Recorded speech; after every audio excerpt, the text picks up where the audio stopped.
गावे गावे होला शिवा चर्चाता, चरचवा माना भवने लागे हो। सुगना बोले जब हर हर महादेवता बोलिया सोहावने लागे हो। गावे गावे होला शिवा चर्चा, चरचवा मन भावने लागे हो। सुगना बोले जब हर हर महादेवता बोलिया सोहावने लागे हो। चर्चा में आवेले ब्रह्मा जी, संगवा सरस्वती मैया हो। चर्चा में आवेले ब्रह्मा जी, संगवा सरस्वती मैया हो।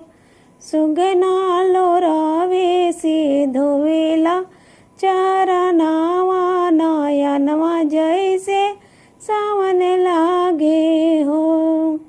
सुगना लोरावे से धोवेला चरण नयनवा जैसे सावन लागे।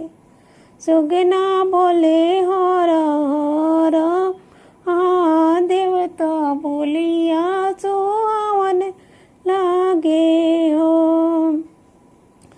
चर्चा में आवेले विष्णु जी, संगवा में लक्ष्मी मैया हो। चर्चा में आवेले विष्णु जी, संगवा में लक्ष्मी मैया हो। सुगना छुएला उनके चरनावा तो देखी बड़ी पावन लागे हो। सुगवा छुएला उनके चरनावा तो देखी बड़ी पावन लागे हो। सुगना बोले जब हर हर देवता बोलिया सोहावन लागे। चर्चा में आवेले शिव गुरु, संगवा गौरा मैया हो। चर्चा में आवेले शिव गुरु, संगवा गौरा मैया हो। सुगना धन भइले पाके दर्शनावा जी, आवा सफल भइल हो। सुगना धन भइले पाके दर्शनावा जीवनवा सफल भइल हो।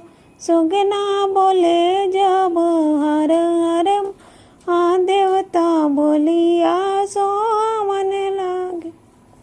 मांगी लिहले तीने सूत्र के ज्ञानावा तो दया चर्चा न मनावा हो।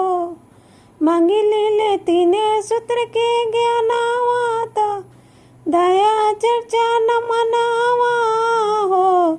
सुगना घूमी घूमी कैले चर्चा के परचरावा तो हर हर महादेव बोलले। सुगना घूमी घूमी कैले पर हरावा तो हर हर महादेव बोलले हो। गावे गावे होला शिवा चर्चा, चावा मन भावने लागे हो। सुगना बोले जब हर महादेवता बोलिया